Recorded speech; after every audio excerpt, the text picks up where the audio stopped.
Dad, how do you like the $100,000 I gave you through Brenda? My millionaire's son came to visit me on my birthday and asked. I laughed bitterly. Son, she only gave me a pair of socks.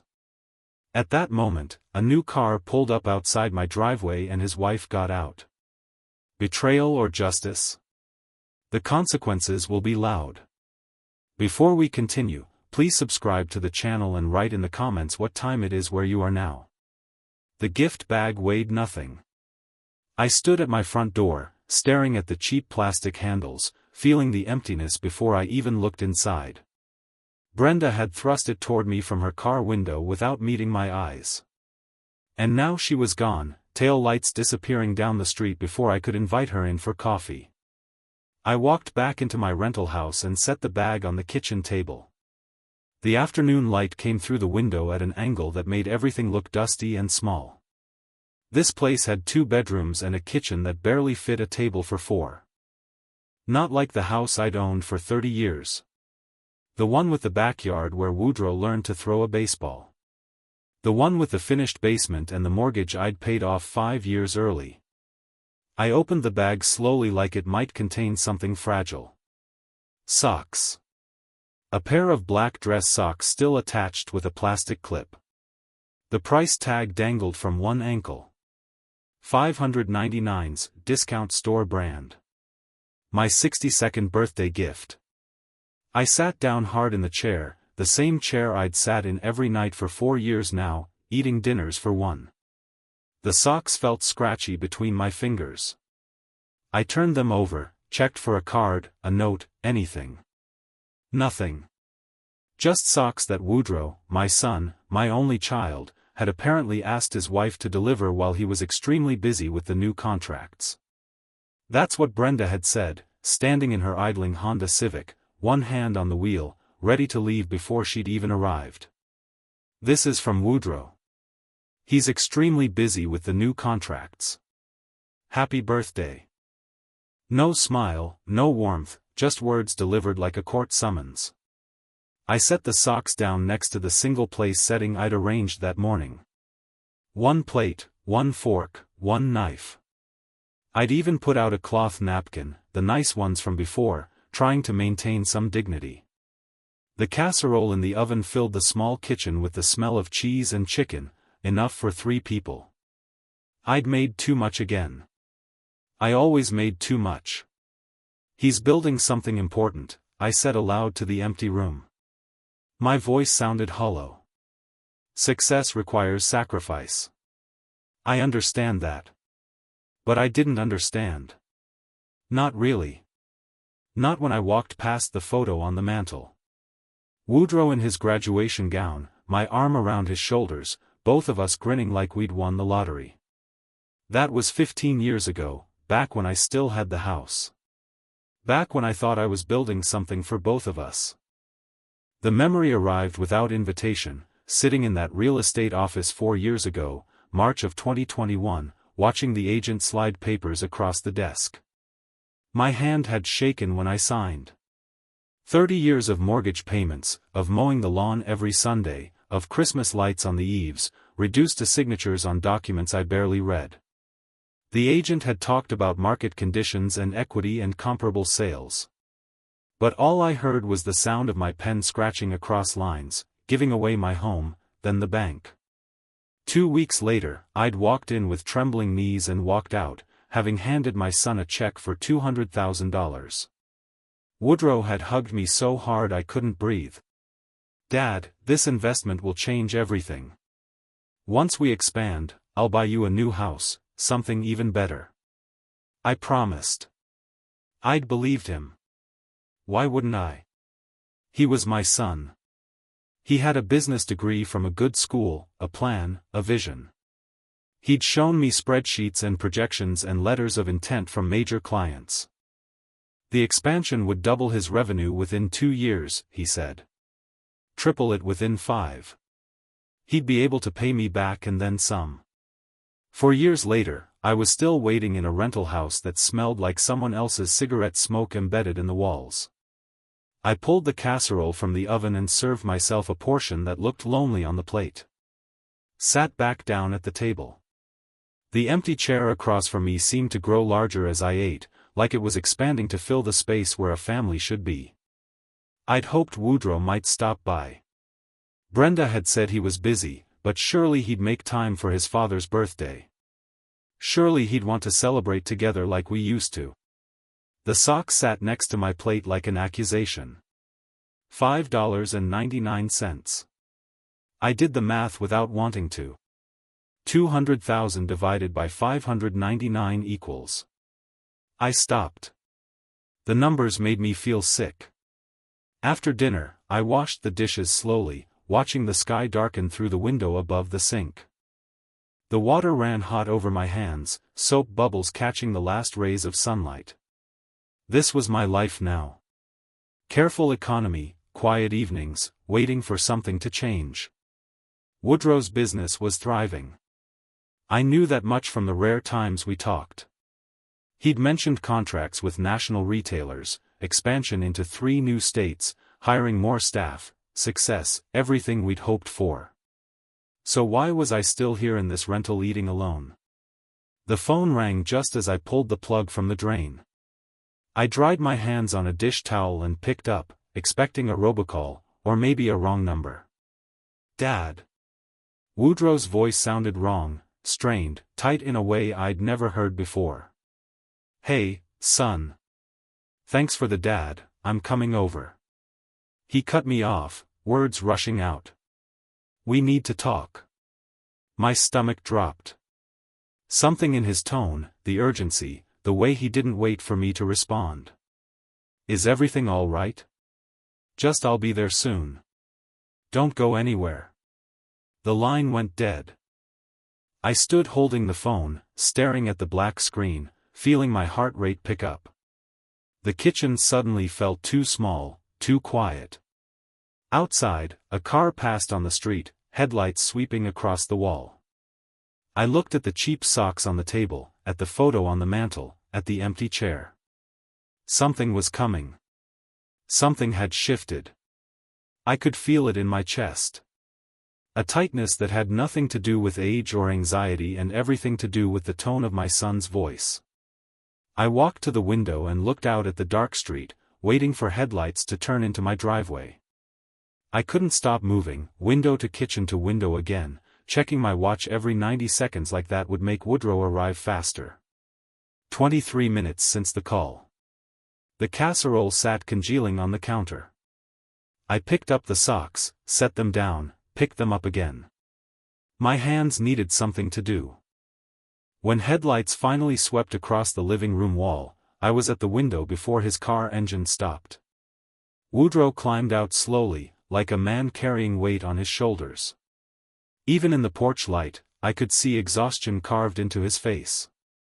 I opened the door before he knocked. Hey, Dad. He stepped inside and I noticed immediately that he didn't smile. Didn't make eye contact for more than a second. Nice night. Is it? I closed the door, watched him stand in the middle of my small living room like he didn't know what to do with his body.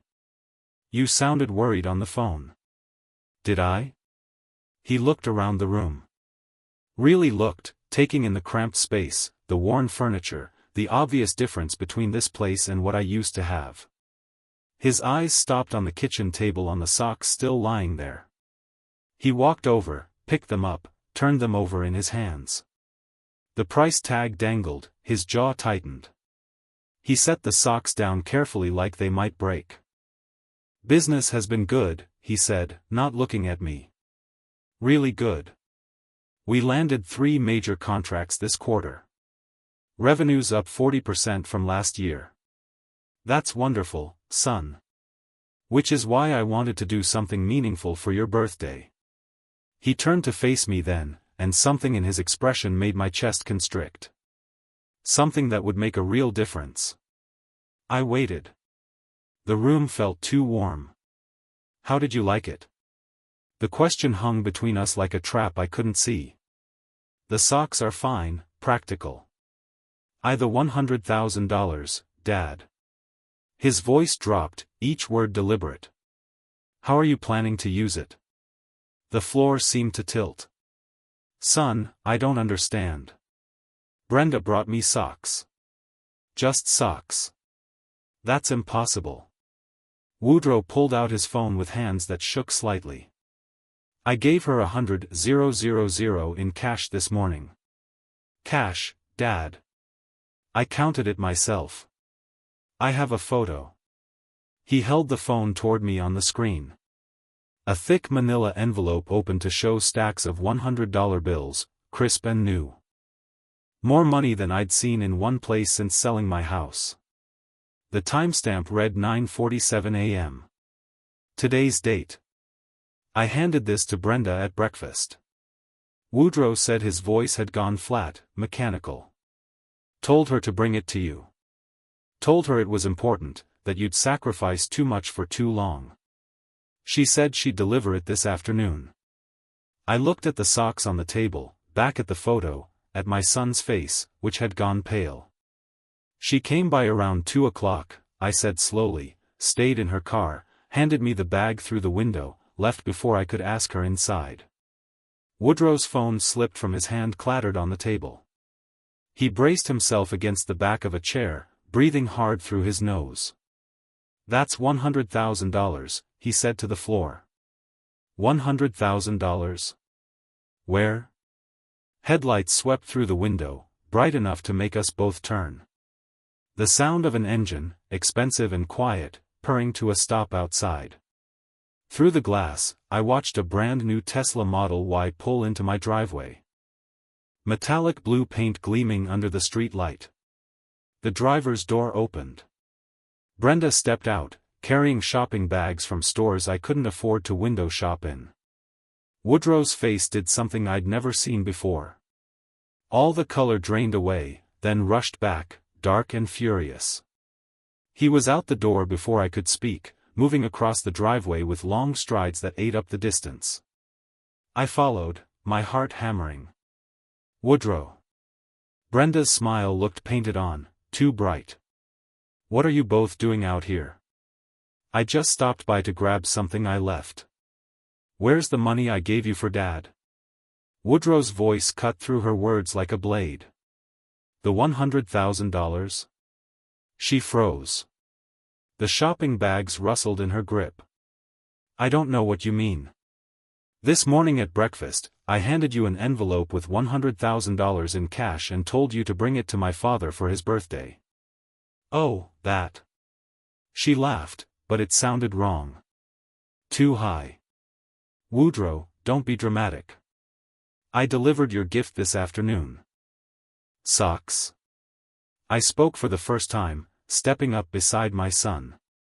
You brought me a pair of discount socks. Brenda's eyes flicked to me, then away. That's what you gave me to deliver. I don't know anything about. Show me your phone. Woodrow held out his hand. Right now, show me the envelope.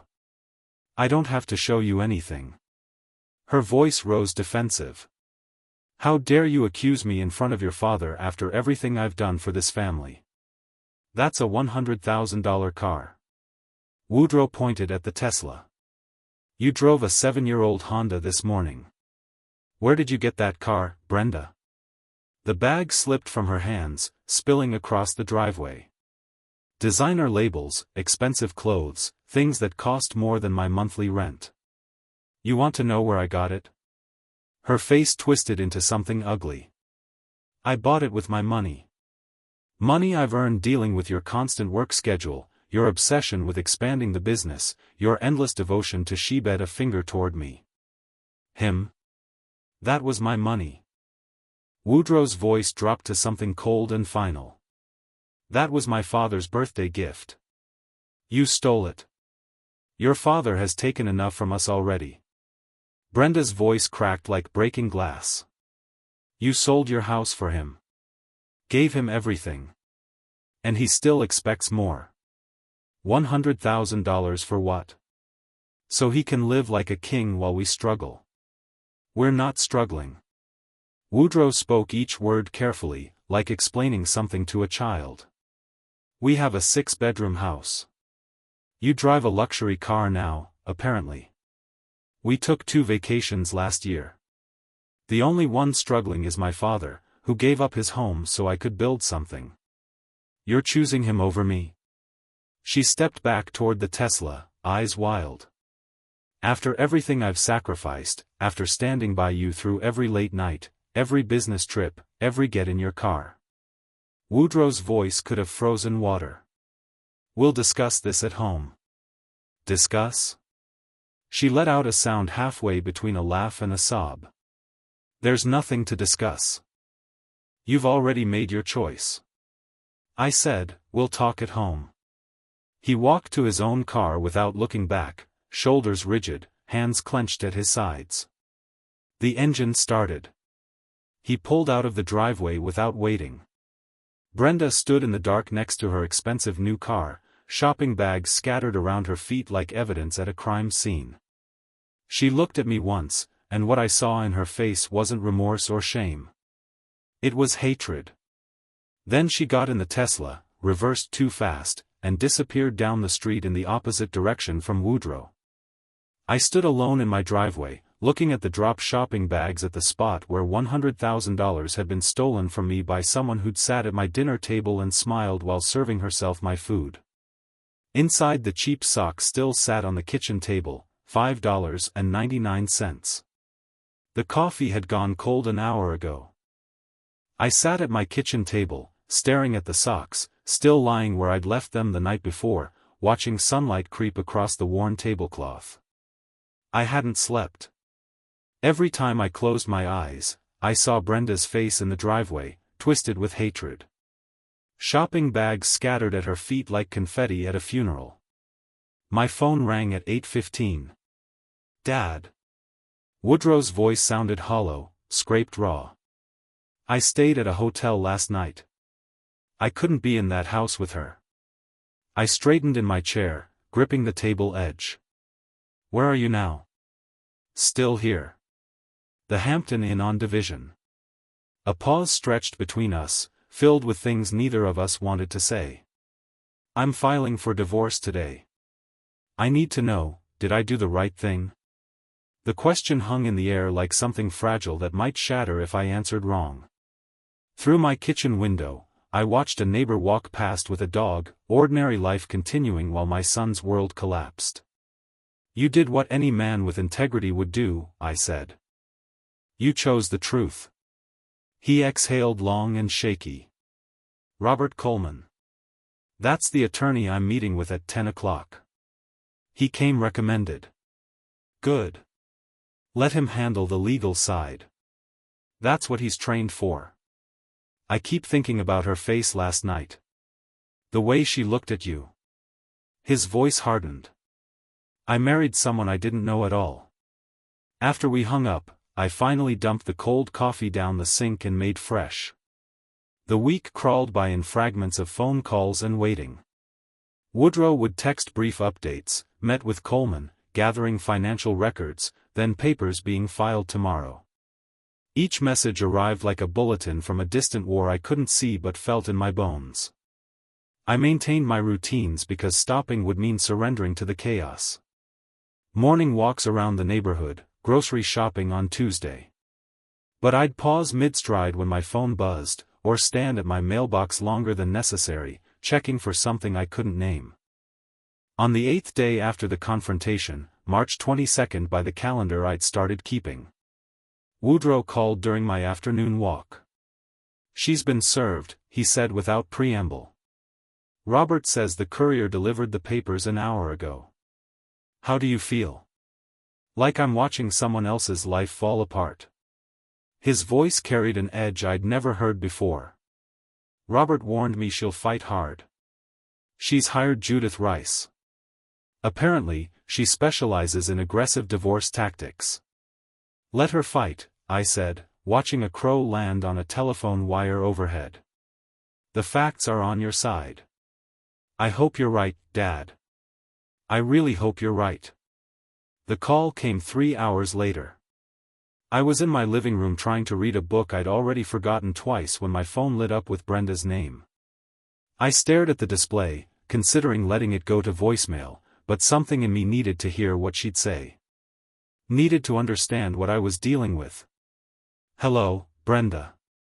This is all your fault." Her voice exploded through the speaker so loud I pulled the phone away from my ear. "You poisoned Woodrow against me. You couldn't stand seeing him happy with someone else." I stood up, began pacing the small room, kept my voice level. "You stole $100,000 meant for me. That's not my doing. That's yours. I didn't steal anything. That money should have been invested in the business, in our future, not wasted on you." She was crying now, or pretending to. Hard to tell which. "You've taken enough from us already. Years of Woodrow choosing you over me, putting your needs first, and now this. Brenda, I haven't asked my son for anything. He chose to give me that money. You chose to take it. You think you can destroy my life and walk away?" Her voice dropped to something cold and sharp. "You're going to regret interfering in my marriage. I'll make sure of it." My hand tightened on the phone. "Are you threatening me? Take it however you want." The line went dead. I stood in the center of my living room, holding the silent phone, looking out at the quiet street where nothing had changed. A car passed. The crow was still on the wire. The world kept turning while threats landed in my ear like stones. 3 days later, on March 25th, the letter arrived. I opened it, standing by my front door. Registered mail requiring my signature. The return address read Judith Rice, attorney at law, family practice. Inside 3 pages of legal letterhead detailed demands that made my chest tighten. I sat down at the kitchen table and read it again. Slowly, this time retrieved a pen from the drawer and began highlighting key phrases. Equitable distribution of marital assets, including 50% of business equity. Compensation for emotional damages sustained during marriage. Additional claim against Hubert Murphy for willful interference in marital relationship. Seeking damages in the amount of $50,000. I set the pen down carefully. Read the paragraph about me a third time to make sure I understood correctly. Brenda wasn't just fighting the divorce. She was coming after me directly, claiming I'd deliberately sabotaged her marriage, demanding money I didn't have for damages I hadn't caused. The audacity of it struck me first, then the danger. She'd stolen from me, and now she was positioning herself as my victim, trying to rewrite the narrative, make herself the injured party deserving compensation. I looked at the cheap socks still on the counter where I'd moved them days ago. $5.99. She'd stolen $100,000 and given me $5.99, and now she wanted $50,000 more. So that's how she wants to play it, I said aloud to the empty kitchen. My voice sounded different. Harder. Fine, let's play. I folded the letter carefully, slipped it back in the envelope, and placed it in a drawer, not hiding it, filing it, the first piece of evidence in whatever came next. Outside, the afternoon sun cast long shadows across my small rental. I'd spent 4 years here, making excuses, waiting for things to improve, accepting less than I deserved, because I didn't want to cause problems for my son. That was finished. Now, Brenda had made this personal. She'd threatened me, blamed me, tried to make me the villain in her story of theft and betrayal, but she'd made one critical mistake. She assumed I'd stay passive. She assumed I'd accept her version of events and fade into the background while she took whatever she could grab. She didn't know me as well as she thought. I walked to my desk, pulled out a notebook, and began making a list. Evidence, witnesses, timeline, facts that could be verified, documented, proven. My years teaching history had taught me that narratives aren't built on emotions. They're built on evidence. The truth isn't what people claim. It's what they can demonstrate. If Brenda wanted a war, she'd get one. But it would be fought on my terms. With my rules, using weapons she didn't know I had. The socks had disappeared from my kitchen counter. I'd put them away in a drawer 3 days ago, not out of forgiveness, but but out of necessity. They represented the emotional wound. What I needed now was strategy. I sat at my small desk with my laptop open, a fresh notebook beside me, and a pen that had graded 1,000 history papers. If Brenda wanted to make me the defendant in her story, I'd need to build a case. Not the emotional kind, the documented kind, the kind that holds up in court. I started with what was public. Brenda's Facebook page loaded slowly on my aging computer. She'd never made it private. Vanity maybe, or carelessness. I scrolled backward through her posts, looking for anything related to the Tesla. March, mid-March. Then I found it. March 16th, the day after she stole my birthday money. The post showed her standing next to a gleaming blue Tesla Model Y in what was clearly a dealership showroom. Her smile stretched wide, almost manic. The caption read, "Dreams really do come true. Tesla life, dream car, new beginnings. Blessed." I stared at the timestamp posted at 2:47 p.m. March 16, 2025, less than 24 hours after she'd handed me $5 socks through her car window. Document everything, I said quietly to myself, opening a folder on my desktop labeled documentation. I took screenshots from multiple angles, making sure each one showed the date, time, and URL clearly visible. Then I scrolled further. 3 more posts that day.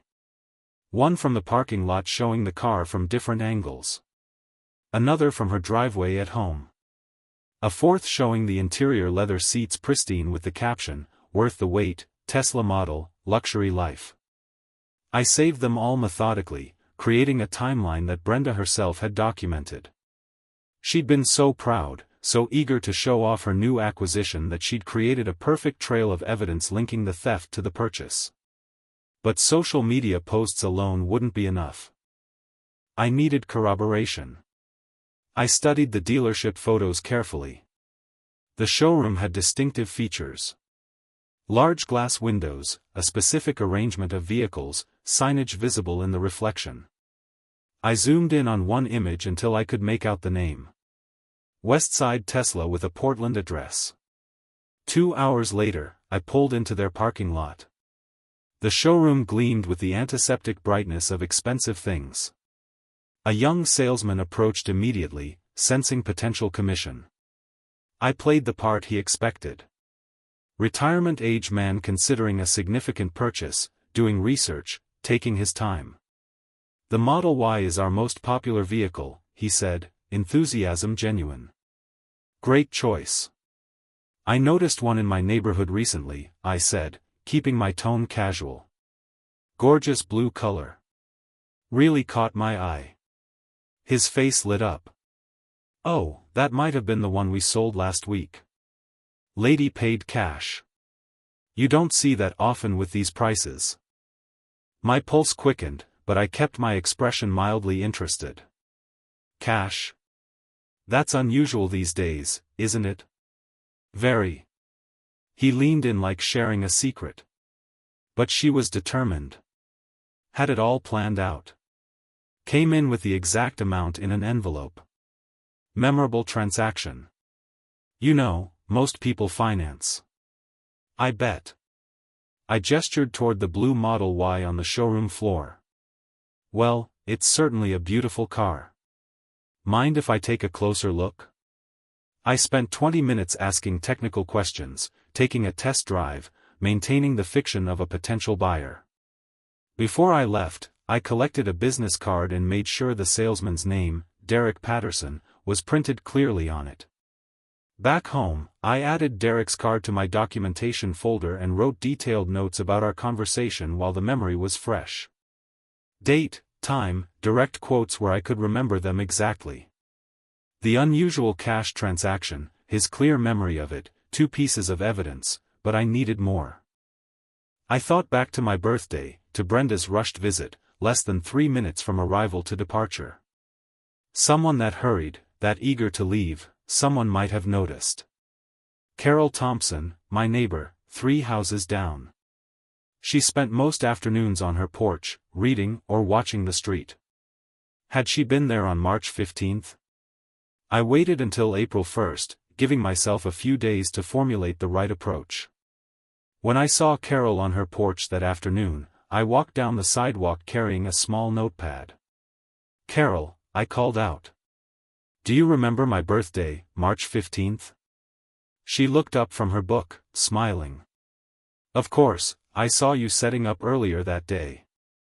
Why did you happen to notice when my daughter-in-law stopped by that afternoon?" Her expression shifted, became more attentive. "I did actually. It struck me as odd. She barely stayed 5 minutes, maybe less. Pulled up, handed you something through the window, and left. I remember thinking it seemed rushed for a birthday visit." Relief and vindication washed through me in equal measure. "Would you be willing to write down what you remember?" Carol took the notepad without hesitation. "How specific should I be?" "Just what you remember. The date, time, if you recall it, how long she stayed." She wrote carefully, her handwriting neat and deliberate. When she finished, she dated and signed the bottom, without me asking. "I hope this helps with whatever's going on," she said, handing back the notepad. That visit didn't sit right with me even then. You don't treat family like that, especially on their birthday. I read her statement, standing on her porch, clear, factual, dated, and signed. A neighbor's testimony placing Brenda at my house for less than 5 minutes on March 15th, contradicting any claim that she'd spent time with me or properly delivered a gift. Thank you, Carol. You have no idea how much this means. That evening, I spread the evidence across my kitchen table like pieces of a puzzle assembling themselves. Facebook posts with timestamps showing Brenda celebrating her new Tesla on March 16th. A business card from a salesman who remembered her unusual cash purchase. A signed statement from a neighbor who witnessed her rushed, dismissive birthday visit. 3 independent sources. 3 different perspectives, all telling the same story. Brenda had stolen money meant for me and immediately spent it on herself, documenting her own crime through careless vanity. I took photos of everything arranged together, then carefully filed each piece in protective sleeves in a 3-ring binder. The binder went into a folder. The folder went into my desk drawer, right next to Judith Rice's demand letter. This was only the beginning. I knew that Brenda's attorney would argue, deflect, try to reframe the narrative. But evidence doesn't lie. Facts don't shift based on who's telling the story. I'd been a history teacher for 35 years. I knew how to research, how to verify sources, how to build an argument that could withstand scrutiny. Brenda thought she was fighting an old man who'd roll over and accept her version of events. She was wrong. I picked up my phone and texted Woodrow. Need to talk to Robert Coleman. I have evidence that might help your case.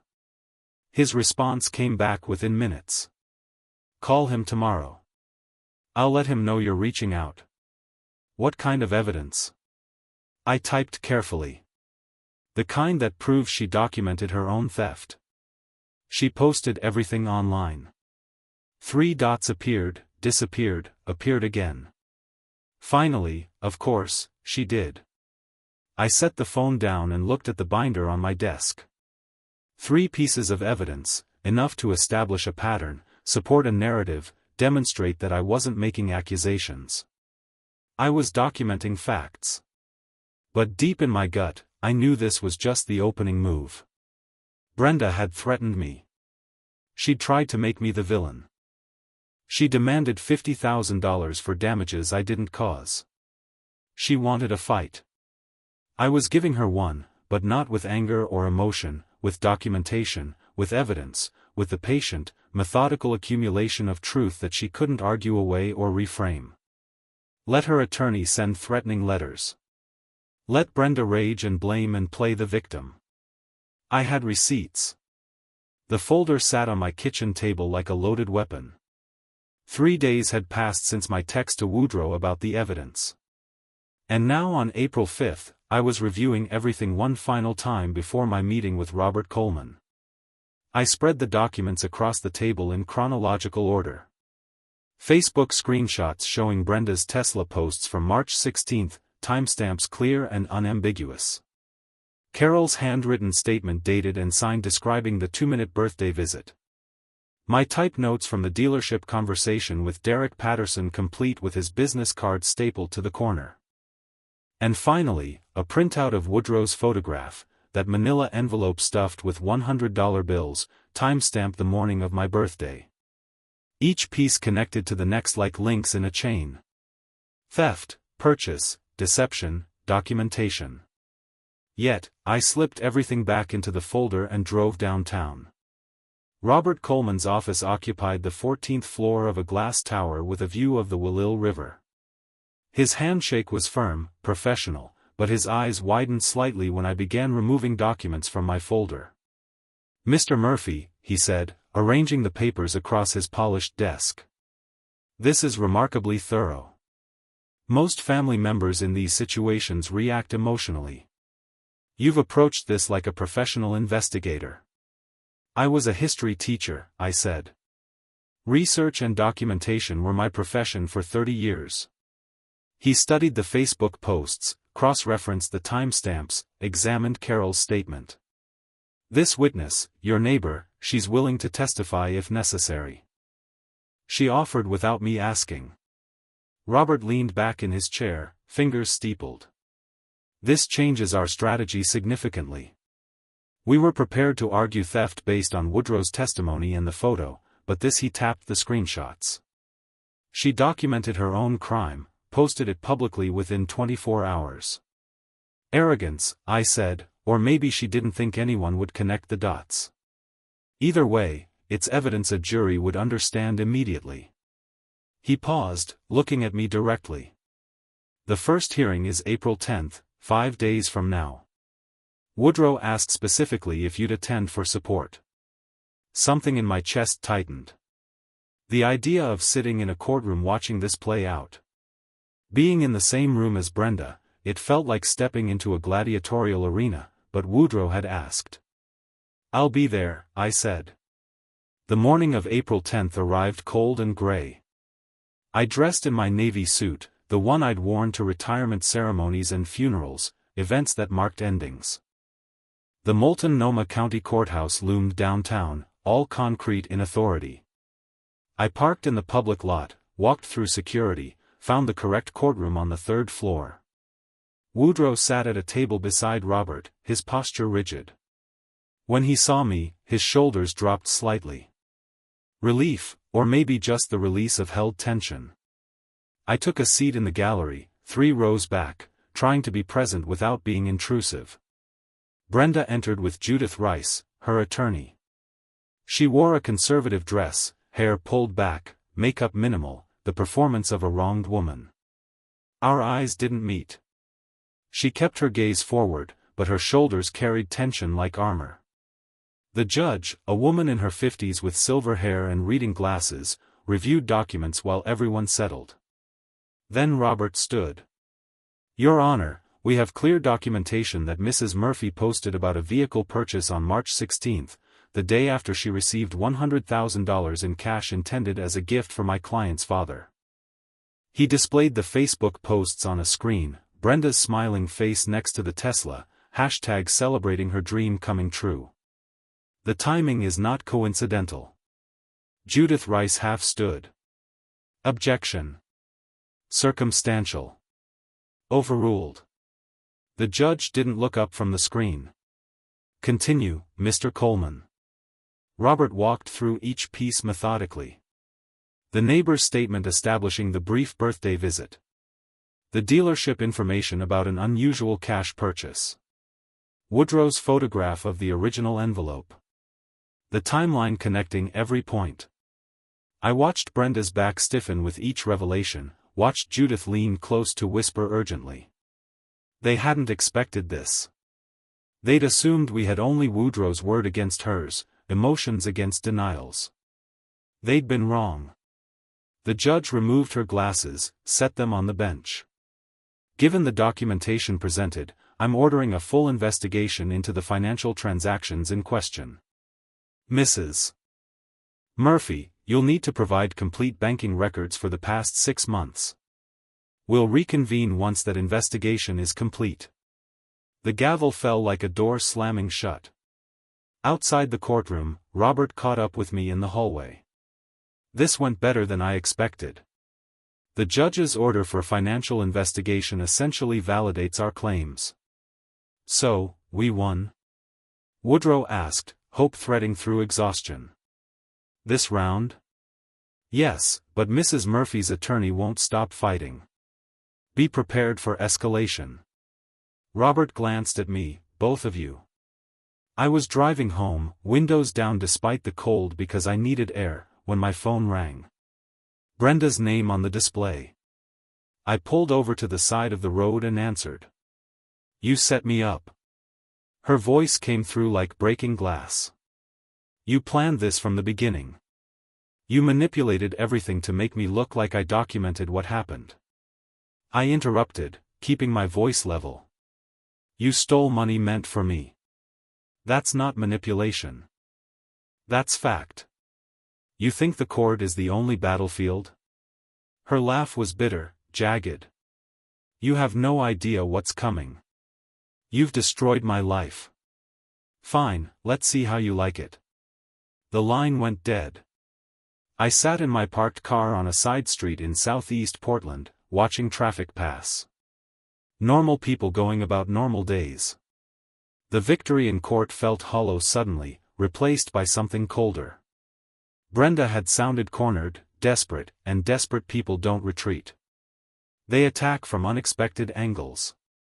I started the car and drove the rest of the way home, checking my rear-view mirror more often than necessary, wondering what form her next assault would take.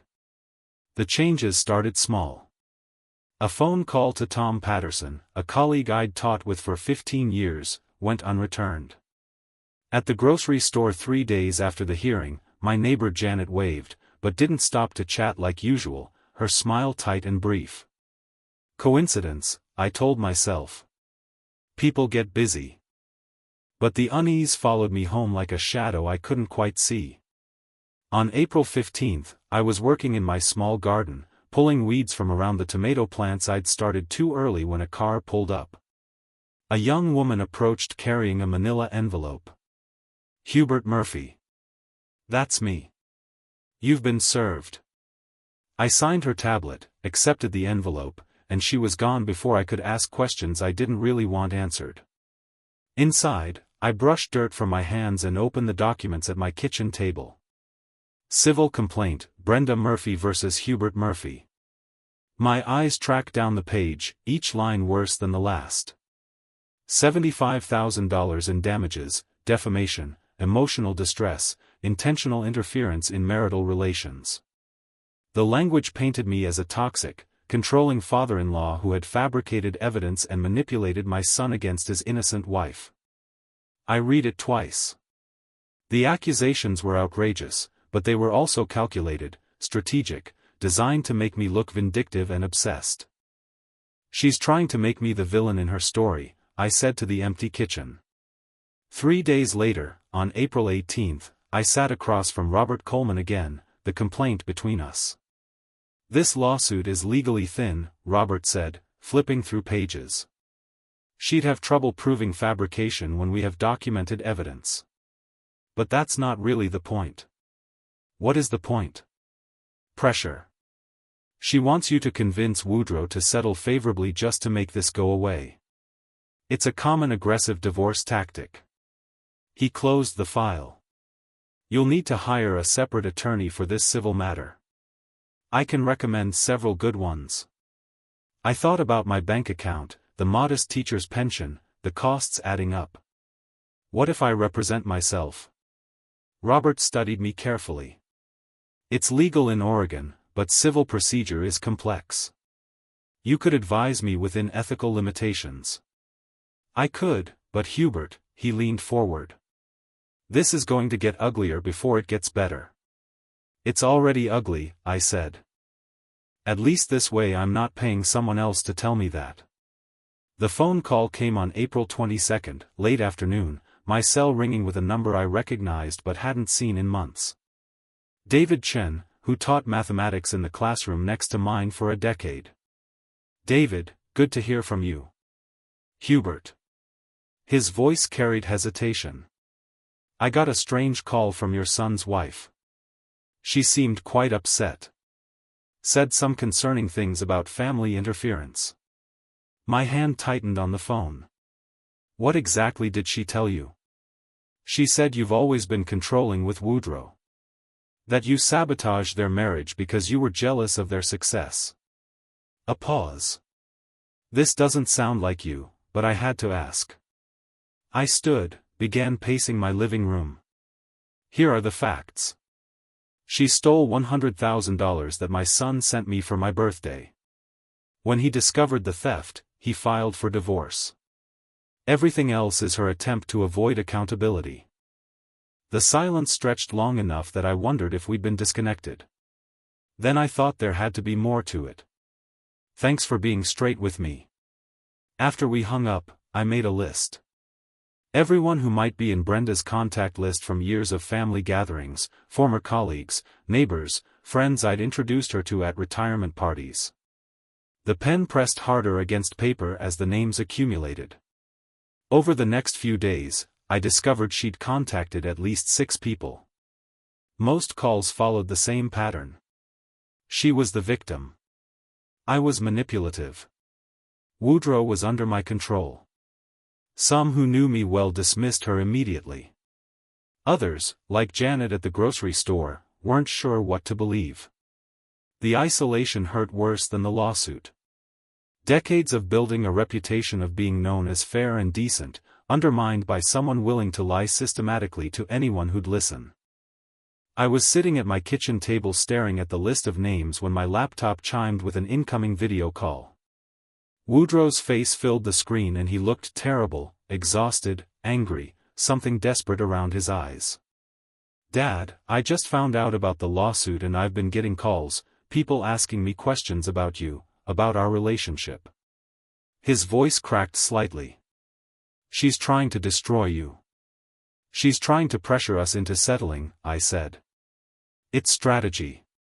This is insane. I should just give her whatever she wants and end this. No. I leaned toward the screen. That's exactly what she wants. We don't negotiate with people who steal and then lie about it. We see this through, but it's hurting you. Your friends, your reputation. I've handled worse. I lied. We stay the course. Woodrow rubbed his face with both hands. I never thought she'd go this far. Attack you personally. Lie to people you've known for years. What kind of person does that? The kind who's desperate, I said. The kind who knows they're losing. After the call ended, I sat in the blue glow of my laptop screen, thinking about Brenda's tactics. The lawsuit was theater designed to intimidate. The social campaign was more sophisticated, aimed at isolating me, making me toxic by association, hoping I'd convince Woodrow to settle just to stop the bleeding. But isolation only works if you believe you're alone. I pulled up my email and began typing messages to the people on my list.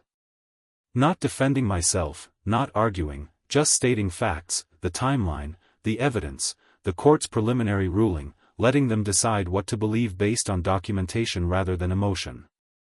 Some wouldn't respond, some wouldn't care, but others would read carefully, compare Brenda's story to mine, and recognize which one held together under scrutiny. By midnight, I'd sent 11 emails. My eyes burned from the screen, but something in my chest felt lighter. Not quite hope, more like determination crystallized into purpose. Brenda wanted to make me the villain. She wanted me isolated, desperate, willing to surrender just to end the attacks. She'd miscalculated badly. I wasn't the type to surrender. Never had been. 35 years in a classroom had taught me that truth, presented clearly and consistently, tends to win out over lies in the long run. Not always immediately, not without cost. But eventually people recognize which story makes sense and which one requires them to believe the improbable. I closed my laptop and looked at the lawsuit complaint on the table. $75,000 for emotional damages I hadn't caused. Let her file. Let her lie to my friends. Let her paint me as controlling and vindictive. I had documentation. I had witnesses. I had facts that could be verified by anyone willing to look. And most importantly, I had something Brenda didn't have. The patience to see this through to the end. No matter how long it took or how much damage she tried to inflict along the way, she'd started a war she couldn't win. She just didn't know it yet. 3 days after sending those emails, I sat at my desk with a fresh notebook, deliberately pushing the social warfare out of my mind. Hurt feelings wouldn't win this fight. Evidence would. I drew a line down the center of the page. Left column, what I know. Right column, what I need to know. On the left, I wrote everything I could remember about Brenda's spending habits during her marriage to Woodrow. The designer handbags she'd mentioned casually at holiday dinners, the spa weekends, the comments about great investment opportunities that she never quite explained. At the time, I'd assumed Woodrow's business success supported this lifestyle. Now those memories felt different, like clues I'd missed. On the right, I wrote one question. Where did all the money go? April 28, I called Robert Coleman. Can we get her complete banking records? I asked. There's more here than just the stolen $100,000. Through the court's financial investigation? Absolutely. That's exactly what discovery is for. Papers rustled in the background. I'll file the request today. How long? Usually a week, maybe less. Oregon courts move pretty quickly on these matters when there's documented fraud. The envelope arrived on May 3, thick official, containing 2 years of bank statements from the joint account Woodrow and Brenda had shared. I made coffee, cleared my kitchen table completely, retrieved my highlighters and notebook. Then I began to read. The first few months looked normal. Grocery stores, utilities, gas stations, the rhythm of ordinary life. But then patterns emerged like shapes in fog. Cash withdrawals. Not huge amounts. $500 here, $800 there, but frequent. Too frequent. I used yellow highlighter for every cash withdrawal. By the time I finished the first year, the statements looked like they'd been attacked by a particularly aggressive bee. I started making lists, dates, amounts. No explanations appeared on the statements, just ATM withdrawal repeated like an accusation. By the time I reached the most recent statements, my hand cramped from writing. I stood, stretched, looked at what I'd documented. Over 24 months, Brenda had withdrawn more than $35,000 in cash with no record of what she'd spent it on. But the discovery that made me set down my coffee and just stare came on page 47. March 8, Tesla dealership. $5,000 listed as vehicle deposit. I walked to my calendar on the wall, counted backward from March 15, my birthday, the day Woodrow gave Brenda the $100,000 meant for me. 1 week. Exactly 1 week before she received the money, she'd made a down payment on the car. She planned this, I said to my empty kitchen. The whole thing was calculated. The theft wasn't impulse. It wasn't a moment of weakness or poor judgment. She'd already committed to buying that Tesla before Woodrow ever handed her the money. The $100,000 just allowed her to complete a purchase she'd orchestrated in advance. This changed everything. I spent the next 2 days organizing the evidence, creating a timeline with highlighted sections, cross-referencing transactions. On May 6, I drove to Robert Coleman's office carrying a folder that had grown substantially thicker. $35,000 in unexplained cash withdrawals. Robert flipped through the statements, his professional composure cracking slightly. Over 2 years, and the Tesla deposit before she even had the money. I slid the March 8 statement across his desk. This wasn't impulse. It was a plan. Robert studied the document, his finger tracing the date. This changes everything. When we present this at the next hearing, we're not just showing she stole your birthday gift. We're showing a pattern of financial deception throughout the marriage. Premeditation, systematic depletion of marital assets. He looked up at me and something in his expression had shifted from professional respect to genuine admiration. You've built a case that any prosecutor would envy, he said. Most clients' family members get emotional and reactive. You got methodical and thorough. I was a history teacher, I reminded him. Primary sources, documentation, verification. It's what I know how to do. Well, it's about to pay off. Robert began making notes on a legal pad. The next hearing is scheduled for May 12, 6 days from now. Judge Chun will see this evidence, and it's going to be very difficult for Brenda's attorney to explain away a deposit made before the money was stolen. Driving home, I felt something I hadn't felt in weeks. Genuine hope. Not the desperate kind that comes from wishing things would improve, but the earned kind that comes from building something solid. Evidence, documentation, facts that couldn't be argued away or reframed. Brenda had been careless. She documented her own crimes, first with social media posts about the Tesla, now with financial records showing she'd planned the purchase before the theft. Her arrogance, her certainty that no one would look closely enough or care enough to investigate had created a paper trail that led directly to her guilt. The civil lawsuit she'd filed against me suddenly felt less threatening. Let her claim I defamed her or interfered in her marriage. I had bank statements showing systematic financial misconduct. I had dates proving premeditation. I had a timeline that couldn't be manipulated or denied. At home, I made dinner, something simple, pasta with vegetables, and ate at my kitchen table, surrounded by organized folders of evidence. The cheap socks had long since disappeared into a drawer somewhere, irrelevant now. What mattered was documentation, truth, the patient accumulation of facts that would speak louder than any accusation or lie. May 12 was 6 days away.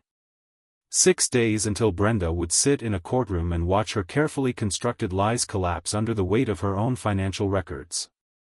I cleaned my dishes, put away the folders, and allowed myself a moment of satisfaction.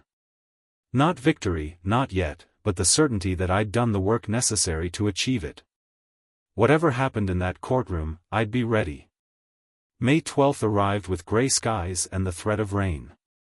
I dressed in my navy suit for the third time, checked my wallet for parking money, and reviewed my notes one final time at my kitchen table.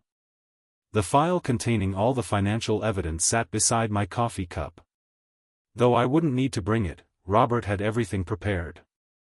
The drive downtown felt different this time, less anxious, more like a soldier heading to a battle he knew he could win because he'd done the reconnaissance, understood the terrain, prepared properly. I found the same parking spot I'd used before, walked through the same security checkpoint, climbed the same stairs to the third-floor courtroom. But when I entered and took my seat in the gallery, my posture was different, straighter, more confident. Woodrow sat to the attorney's table beside Robert, his shoulders tight with tension. When he glanced back and saw me, something in his face relaxed slightly. I nodded once. We were here. We were ready. Brenda entered with Judith Rice, and I watched her carefully. She wore a conservative gray suit, her hair pulled back severely, makeup minimal, the costume of someone trying to look wronged and dignified, but there was tension in her jaw, a tightness around her eyes. She knew something was coming. She just didn't know what. Judge Chun took the bench promptly at 9. We're here for the continued hearing in Murphy's Murphy regarding the financial investigation ordered by this court. Mr. Coleman, you may proceed. Robert stood and even his posture communicated controlled confidence. Your Honor, the financial investigation has revealed a pattern of misconduct far beyond the original theft we documented. He gestured, and the courtroom screen lit up with the first bank statement, transactions highlighted in yellow. Over a 24-month period, Mrs. Murphy withdrew more than $35,000 in cash from the marital account. These withdrawals have no corresponding documentation, no explanation, no record of legitimate expenses. The screen change, showing page after page of highlighted withdrawals. I watched Brenda's shoulders tense, watched Judith Rice lean over to whisper urgently. However, Your Honor, the most significant evidence is this. Robert's laser pointer highlighted a single transaction. March 8, 7 days before Mr. Hubert Murphy's birthday. Mrs. Murphy made a $5,000 deposit to the Tesla dealership. He paused, letting the date sink in. This proves the vehicle purchase was planned before she ever received the $100,000 meant for Mr. Murphy's father. This was not impulse. This was calculation. This was premeditated theft. Judith Rice stood quickly. Your Honor, Mrs. Murphy's use of marital funds during the marriage was entirely legal. The timing of this deposit may simply be coincidental. Counselor, Judge Chen's voice cut through the objection like a blade. We're not discussing marital funds. We're discussing money that never legally belonged to your client. It was stolen before reaching its intended recipient. Judith sat down faster than she'd stood up. The judge reviewed the documents in silence, her expression unreadable. I watched Brenda's hands grip the edge of the table, knuckles white, watched her lean toward her attorney, say something I couldn't hear, watched Judith shake her head slightly, as if to say there was nothing she could do. Finally, Judge Chen spoke. The evidence presented demonstrates not only theft of the $100,000, but a pattern of financial misconduct and premeditated deception. She looked directly at Brenda. Mrs. Murphy, you are hereby ordered to repay the full amount, $100,000, to Mr. Hubert Murphy, the intended recipient of that gift. Woodrow's shoulders dropped with relief. I felt something loosen in my own chest. Furthermore, the judge continued, this demonstrated bad faith significantly impacts your claims regarding marital asset division. The majority of your demands are denied. You will receive what is legally equitable given your documented dishonesty. But this court will not reward financial deception. The gavel fell. Brenda stood mechanically as the court adjourned, gathering her papers with hands that trembled slightly. She didn't look at Woodrow, didn't glance toward the gallery where I sat, just moved toward the exit like someone in shock. Judith Rice following behind, trying to speak to her while Brenda seemed not to hear. In the hallway, Woodrow found me immediately. Dad, we did it. The judge saw the truth. This is a major step, I said carefully. But her lawsuit against me is still pending. We're not finished yet. After today, Woodrow shook his head. She has to back down now. She has to see she can't win. I thought about Brenda's face as she'd left the courtroom. The shock, the disbelief, but also something harder underneath, something that looked less like acceptance and more like barely contained fury. People like Brenda don't back down easily. I said. Robert joined us, looking satisfied, but professional. This is as decisive a ruling as we could have hoped for. The financial investigation paid off. He looked at me directly. Your work on this made the difference. That March deposit. That was the detail that proved premeditation. Now we wait to see if she drops the civil suit, I said, or if she's foolish enough to pursue it. Robert's tone suggested he thought the latter more likely. We walked out of the courthouse together. The gray sky finally breaking into rain. I pulled my jacket collar up, felt the cold drops on my face, and allowed myself a moment of genuine satisfaction. The judge had ordered Brenda to repay the $100,000. She'd rejected most of Brenda's asset claims. She'd called out the pattern of financial deception publicly on the record. This was vindication. This was justice beginning to unfold the way it should. But as I drove home through the rain, windshield wipers beating steady rhythm, I couldn't shake the image of Brenda's face in that courtroom. The shock, yes, the defeat certainly, but underneath both something that looked dangerously like determination. She still had her civil lawsuit against me. $75,000 in claim damages. Her attorney might advise dropping it after today's catastrophic hearing. Any reasonable person would, but Brenda had never struck me as particularly reasonable. I parked in my driveway, sat for a moment, watching rain streak down the windows, and prepared myself for whatever came next. We'd won a major battle today.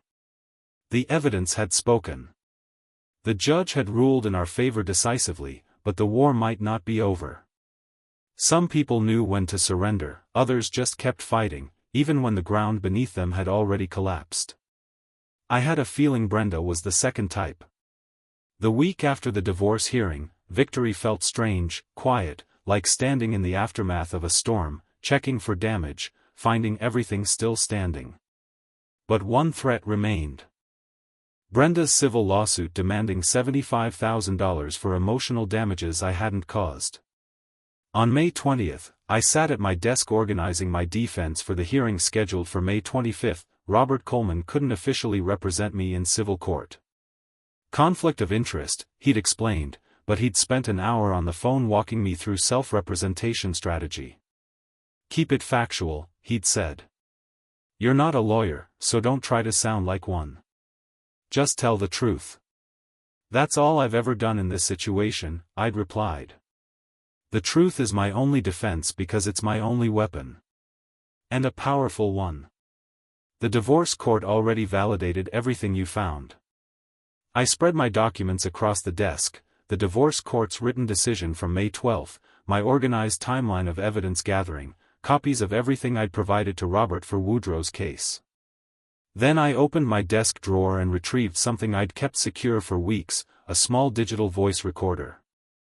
After Brenda's first threatening phone call, the one where she'd warned I'd regret this, I'd started recording our conversations. Oregon law permits one-party consent recording when there's reasonable belief of threats or harassment.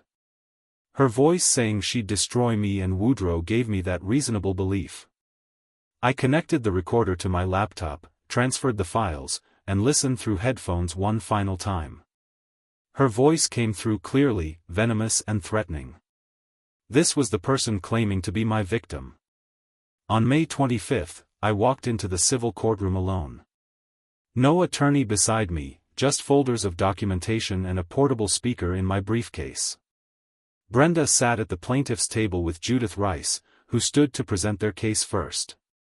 Her voice carried theatrical indignation as she described a controlling father-in-law who'd maliciously destroyed an innocent woman's marriage through fabricated evidence and manipulation. I sat quietly, making occasional notes, but mostly just observing, watching the performance, waiting my turn. When Judith finished, the judge looked at me. Mr. Murphy, your response. I stood, moved to the podium with my notes, and addressed the judge directly. Your Honor, I gathered evidence of theft. My son sent me $100,000 for my birthday. His wife kept it and bought herself a car. These are facts proven in divorce court. I gestured to my documentation. I didn't fabricate anything. I documented what actually happened and provided it through proper legal channels to my son's attorney.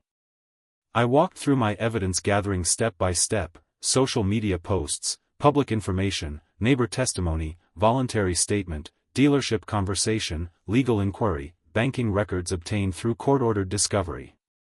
Everything I found was verified as truthful by Judge Chen in the divorce proceeding.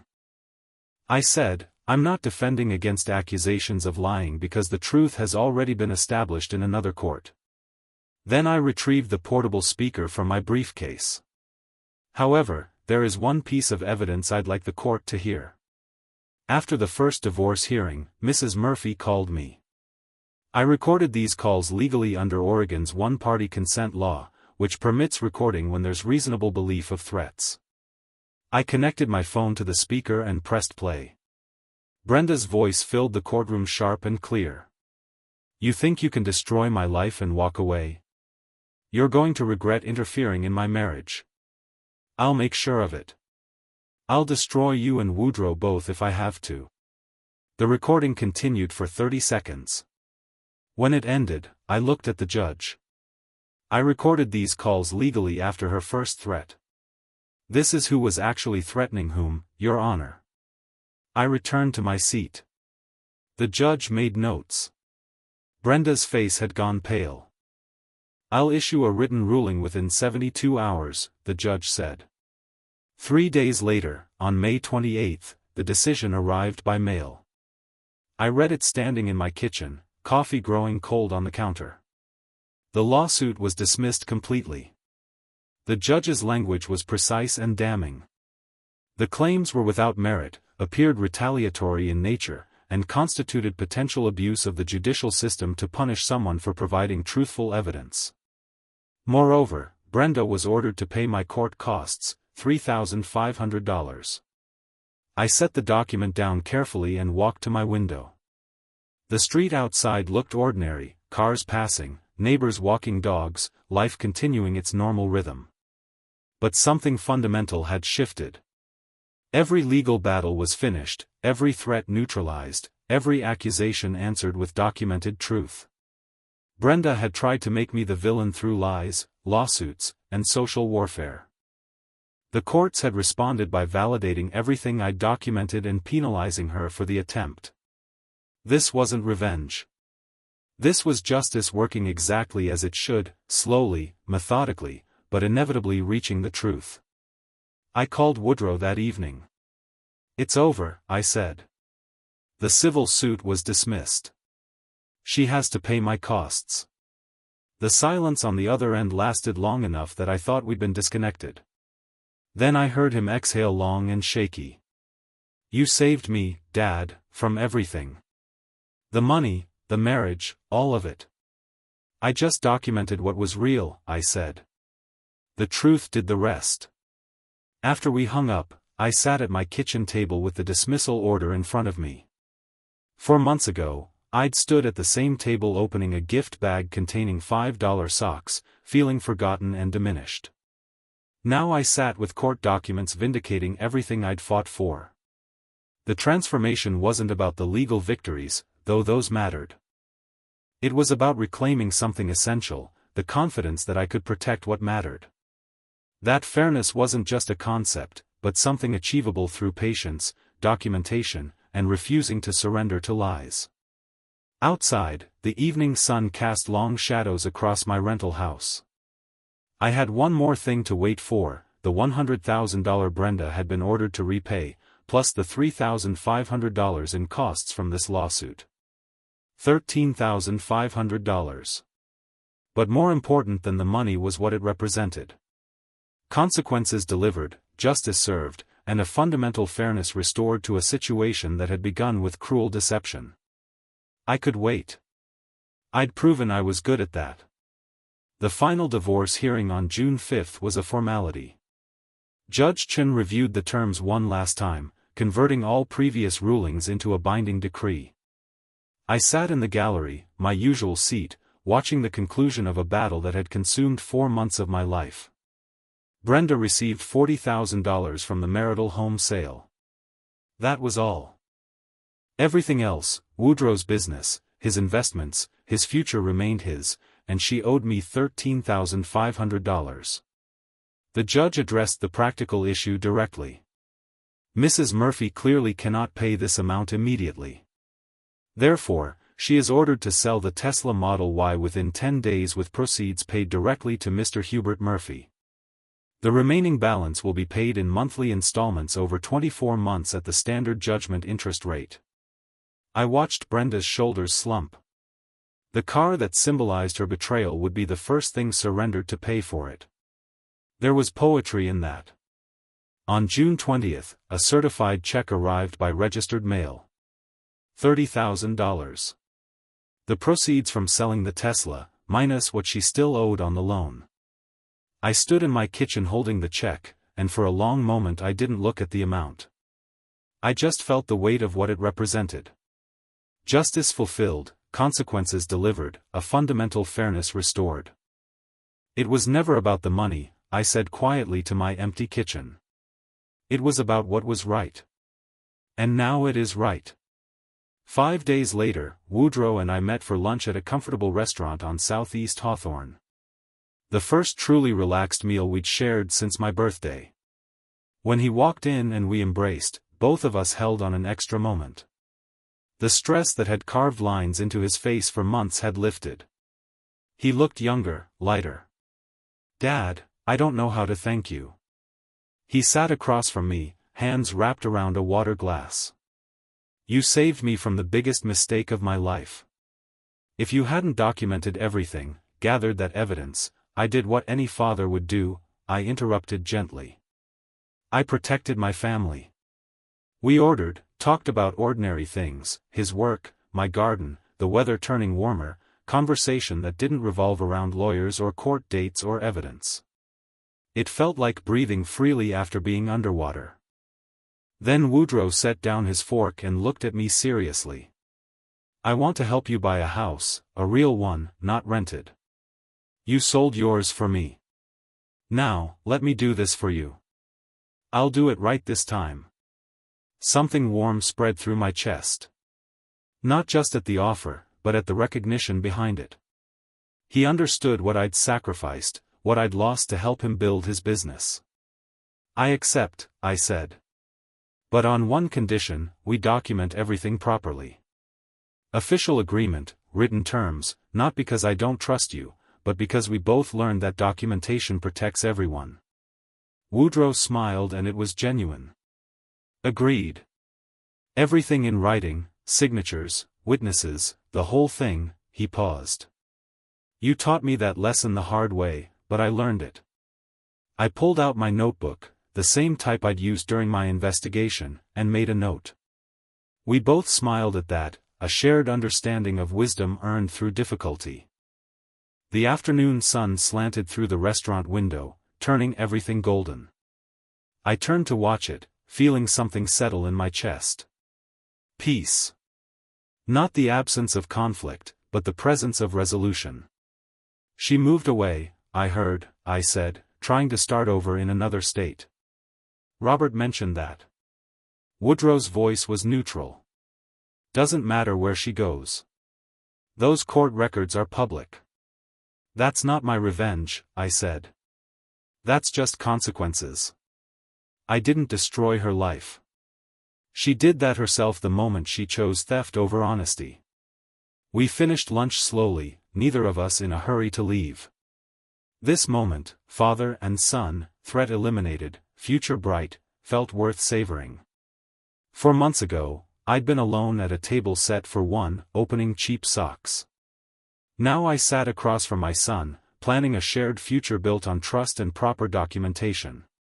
When we finally stood to leave, Woodrow hugged me again. "I love you, Dad. I'm sorry it took almost losing everything to show me how much you matter." "You never lost me," I said. "I was always here." Driving home, I thought about everything that had happened since March 15th. The theft, the confrontation, the investigation, the court battles, the vindication, a journey from victim to strategist to survivor. But the real transformation wasn't about evidence or legal victories. It was about reclaiming something essential, the confidence that I could protect.